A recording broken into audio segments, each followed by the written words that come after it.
آسان ہے، اس زمانے میں بہت مشکل تھا۔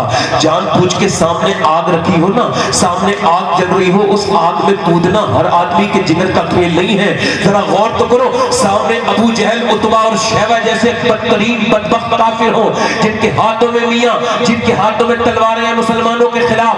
اس وقت جب مسلمانوں کو بڑی بڑی اذیتیں دی جاتی تھی، جب میرے پیغمبر مکے سے نکلتے تھے تو لوگ گالیاں دیتے تھے۔ اس وقت جب میرے نبی پاک صلی اللہ علیہ وسلم راستے سے گزرتے تھے تو نبی پاک کے کو گالیاں دیا کرتے تھے، ظالم، راستے میں کانٹے بچھاتے تھے۔ جب مکے میں کوئی ایک شخص بھی میرے نبی پاک کا ماننے والا نہیں تھا، نوجوانوں، آج تم نبی کے نام پہ یہ کہتے ہو میں گردن کٹا دوں گا، میں یہ کر دوں گا، میں وہ کر دوں گا، مگر میں آج آپ کو ایک بات بتانے چلا ہوں، ذرا غور تو کرو، یہ کون سا دور ہے؟ یہ وہ دور ہے جب میرے نبی پاک صلی اللہ علیہ وسلم کی مبارک گردن کو کبھی نماز کی حالت میں پکڑا جاتا ہے۔ ایک اور کم کرو، ایک اور کم کرو، آواز صاف کرو۔ نماز کی حالت میں میرے نبی پاک کے مقدس سر مبارک کو، گردن مبارک کو دبایا جاتا ہے، حضور کی آنکھیں باہر کو آ جاتی ہیں، کبھی اونٹ کی اونٹیں رکھی جاتی ہے۔ جب کوئی آمنہ کے بیٹے کا ماننے والا مکے کے اندر نہیں ہے، جب کوئی یہ کہنے والا نہیں آپ گھبراؤ مت، میں آپ کے ساتھ ہوں۔ جب مکے میں میرے نبی کے گھر پہ لوگ پتھر پھینکتے ہیں رات میں دن میں، تو چھوٹی سی بچی سیدہ فاطمہ پوچھتی ہیں، ابا یہ لوگ ہمارے گھر میں پتھر پھینکتے ہیں، یہ کب تک ایسے ہی پھینکتے رہیں گے؟ کبھی میرے لگتا ہے، کبھی امی کے لگ جاتا ہے، یہ پتھر کیوں پھینکتے ہیں؟ نبی نے فرمایا بیٹی تھوڑے دن دیکھ، ایک دن وہ آئے گا کہ دنیا میں تیرے باپ کا نام بلند ہو جائے گا۔ یہ لوگ مجھے جانتے نہیں ہیں۔ جب میاں مکے میں راستے میرے نبی کے روک کے جاتے تھے، جب کوئی نبی کو ماننے والا موجود نہیں تھا، تب ایک شخص تھا جس کا نام تھا ابو بکر صدیق۔ اس نے کہا تھا حضور کوئی مانے نہ مانے، میں مانتا ہوں کہ آپ اللہ کے رسول ہیں۔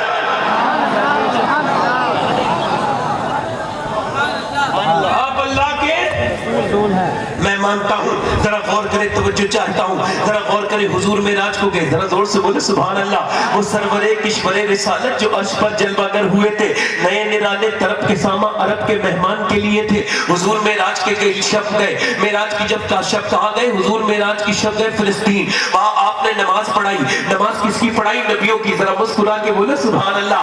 یار ذرا غور تو کرو، یہ نماز کیسی نماز ہے؟ توجہ چاہتا ہوں، یہ نماز کیسی نماز ہے کہ یہاں پر اذان پڑھنے والا تمام فرشتوں کا سردار ہے، سبحان اللہ، سبحان اللہ، اور نماز پڑھانے والا تمام نبیوں کا سردار ہے۔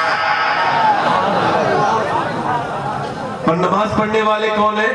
ابراہیم ہے، موسیٰ ہے، عیسیٰ ہے، یحییٰ ہے، زکریا ہے، صالح ہے، لوط ہے، یوسف ہے، یعقوب ہے۔ نماز پڑھنے والے یہ ہے، پڑھانے والے میرے مصطفیٰ۔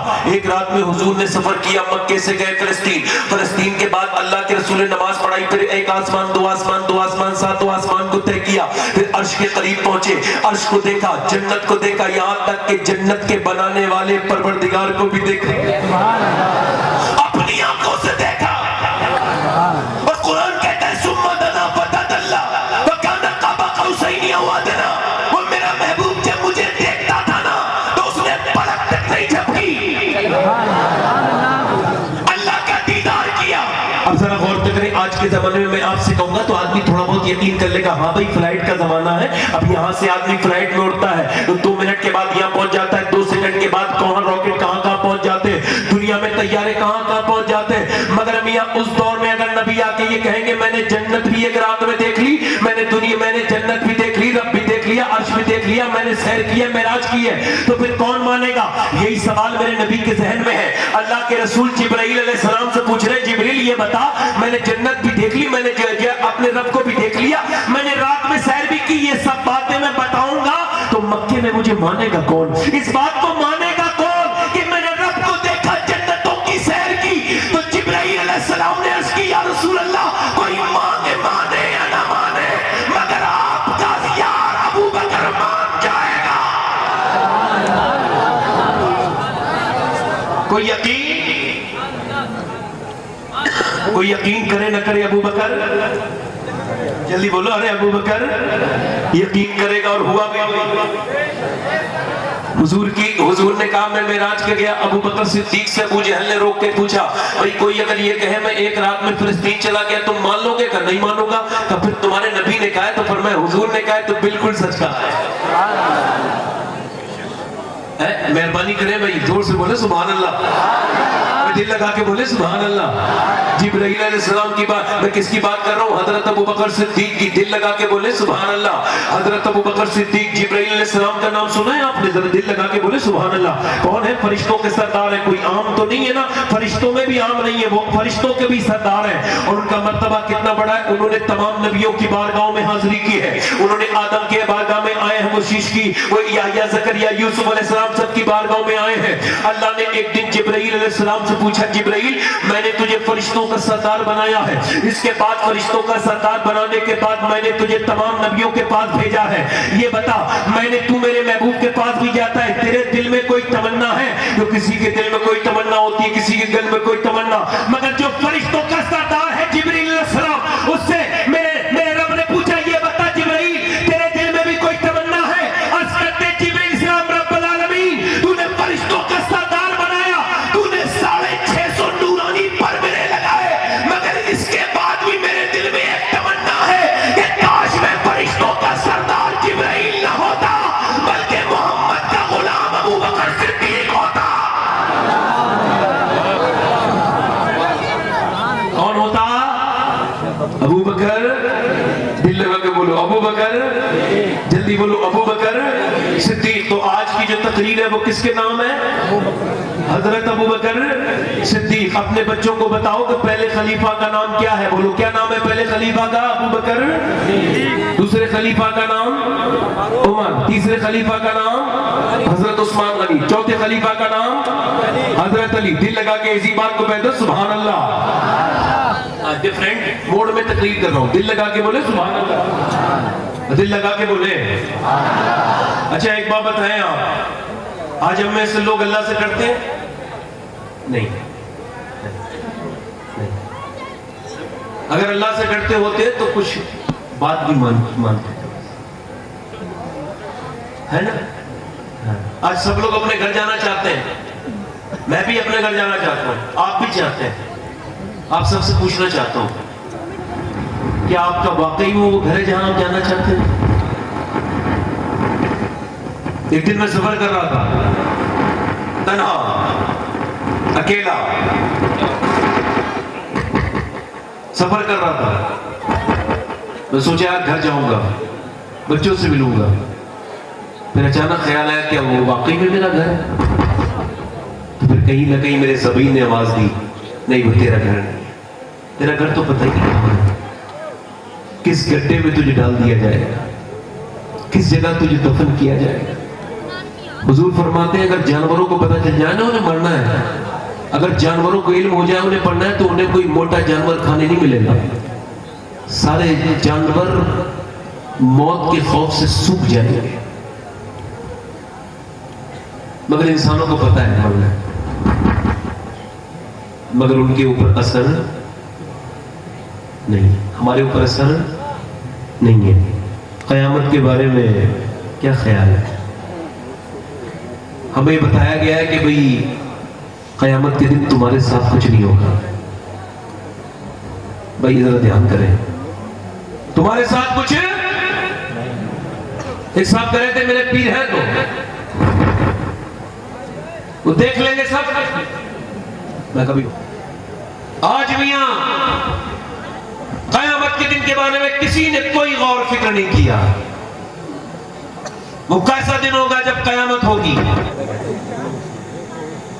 میں حضرت ابو بکر صدیق کی بات کر رہا تھا, اس کی بات کر رہا تھا, اس کی بات کر رہا تھا حضرت ابو بکر صدیق رضی اللہ تعالی عنہ, ان کی بات کر رہا تھا حضرت ابو بکر صدیق کی. میں کہہ رہا تھا قیامت کے دن ایک دن آنا ہے, سب کو پتہ لگانا ہے کس نے کب موت کی, ہر کسی کو پتہ ہے کس نے کیا کیا ہے کس نے کیا نہیں کیا ہے, مگر اب ڈر کا مزاج یہاں ختم ہو چکا ہے. انسان ڈر کی طرف سے بالکل الگ ہو گیا ہے. ہمیں سمجھایا جاتا ہے قیامت کے دن کچھ نہیں ہوگا. کیسے, کون کہتا ہے قیامت کے دن کچھ نہیں ہوگا؟ ذرا قرآن کو پڑھ کے دیکھو تو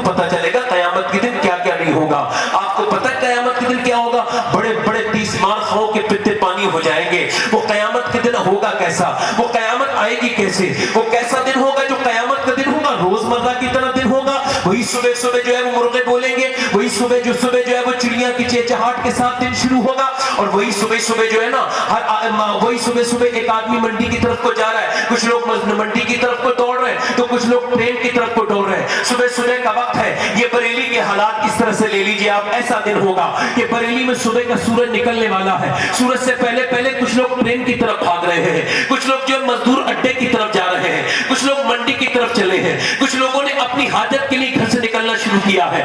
مگر ابھی مالدار اپنے گھر میں سو رہے ہیں, ابھی وہ نہیں اٹھیں گے, وہ 10 بجے کے بعد اٹھیں گے. ایک عورت نے اپنے بیٹے کو تیار کیا ہے, اسے صبح ہی اٹھایا ہے, اسکول کی بس آنے والی ہے, بیٹے تجھے اسکول جانا. بچہ اٹھ گیا, منہ ہاتھ دھلایا ہے اور اس کے بعد اس کے کپڑے پہنائے ہیں. ادھر میاں ایک لوہار نے اپنے تمام ساز و سامان کو اپنے سامنے رکھا ہے اور سامنے رکھ کے بعد بھٹی جلائی ہے. بھٹی جلانے کے بعد اس نے میاں اپنے ہاتھ میں پھر ہتھوڑا لیا ہے, پھر اس نے گرم کیا ہے لوہے کو اس نے نیچے رکھ دیا ہے اور اپنا ہاتھ اوپر اچھالا ہے. اب یہیں پہ اس کا ہاتھ ہے. ادھر ماں نے اپنے بیٹے کو ناشتہ کرنے کے لیے لقمہ منہ میں دینے کے لیے ہاتھ اوپر کو بڑھایا ہے. اس کے بیٹے کے اور اس کے بیچ میں چند جو ہے وہ اس کے بیٹے کے بیچ میں اور اس کے پیٹ میں چند انگلیوں کا فرق ہے. اب اس کے منہ کے نوالا منہ میں جانے والا ہے. اب جو ہے وہ لوہار نے اپنا ہاتھ اٹھا لیا ہے, آدمی نے اپنا پیر باہر کو رکھنے کے لیے جو ہے پیر اٹھایا ہے. وہ قیامت کا دن کیسا ہے؟ سب ہنس رہے, کھیل رہے, کود رہے,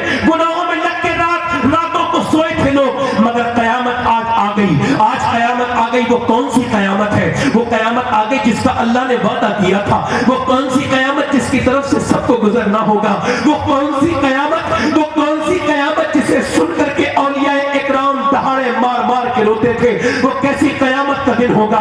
میں آپ کو وہ منظر تھوڑا بہت بتانے کی کوشش کر رہا ہوں. ادھر سے ماں نے لقمہ بیٹے کے منہ میں دینا چاہا, ادھر میاں زمین ہلنے لگی. ادھر سے جو ہے وہ مزدور اڈے کی طرف کو مزدور چلا ہے, ادھر سے پانی تیز آ رہا ہے. آج پانی کو چھوٹ دے دی گئی ہے. آج وہ آ کر کے ساحل پر نہیں رکتا ہے بلکہ شہر میں گھسنے لگا ہے. آج پانی اوپر کو آتا ہے. کالی کالی پانی کی گھٹائیں شہر کی طرف کو بڑھ رہی ہیں. شہر کے لوگ دوڑ رہے ہیں, دوڑ کے اپنی جان بچانا چاہتے ہیں. اور آج کیا ہوا ہے؟ آج یہ ہوا ہے کہ آج کیا ہوا ہے؟ آج یہ ہوا ہے کہ جو پہاڑ ہے وہ آج ہلنے لگے ہیں اور ہل کر کے بالکل روئی کی شکل میں دنیا میں اڑتے پھر رہے ہیں. اور آج کیا ہوا ہے؟ آج یہ ہوا ہے میاں کہ تمام لوگ آج مر گئے ہیں. آج ایسی قیامت آئی ہے, ایسی قیامت کے زلزلے آ گئے ہیں. زمین نے اپنے تمام بوجھ اٹھا کے نکال کے پھینک دیے, کچھ نہ بچا. آج میاں سب کو موت آ گئی. آج کوئی نہیں بچا. اور موت آنے کے بعد پھر کیا ہوا؟ اب کون رہ گیا ہے؟ اب میاں شیطان بھاگے گا تو شیطان کو اسرائیل علیہ السلام پکڑیں گے, اور جب اسے پکڑنے کے لیے طرف جائیں گے تو وہ غوطہ لگائے گا. تم پانیوں میں غوطے لگاتے ہو, وہ زمین میں غوطہ لگائے گا. ایک غوطہ لگائے گا تو مغرب میں نکلے گا, ایک غوطہ لگائے گا تو پھر وہاں سے پکڑیں گے تو وہاں سے غوطہ لگائے گا مشرق میں نکلے گا, پھر مشرق سے غوطہ لگائے گا پھر شمال میں نکلے گا, شمال سے غوطہ لگائے گا پھر جنوب میں نکلے گا. مگر جنوب میں جا کے اسے اسرائیل پکڑ لیں گے. وہ کہے گا کہاں لے جا رہے ہو؟ کہ آج تجھے جہنم کی طرف لے کے جا رہے ہیں. وہ بہت کوشش کرے گا مگر چھٹ نہیں پائے گا. اے شیطان, اے ابلیس, یہ وہی جہنم ہے جس کا تجھ سے وعدہ کیا گیا تھا. مگر تو ادھر ادھر دوڑتا گیا, لوگوں کو تو پریشان گمراہ کرتا گیا. آج میاں اسرائیل کو پکڑ لیا تو اب کس کی باری آئے گی؟ اب میکائیل کی باری آئے گی. اب میکائیل کی موت کے قریب اللہ حکم دے گا میکائیل کی موت. تو اللہ کا عرش تھر تھرائے گا, کانپے گا. اللہ کا عرش عرض کرے گا پروردگار میکائیل کو تو موت نہیں, آج سب کو موت. اسرائیل میکائیل کو موت دے دے. میکائیل کو موت آ جائے گی, اس کے بعد اسرافیل کو موت آ جائے گی, اس کے بعد میاں اللہ اکبر, آخر میں موت کا فرشتہ اسرائیل بچیں گے. اللہ فرمائے گا تو بھی مر جا. وہ چیخ ماریں گے, زمین آسمان دہل جائیں.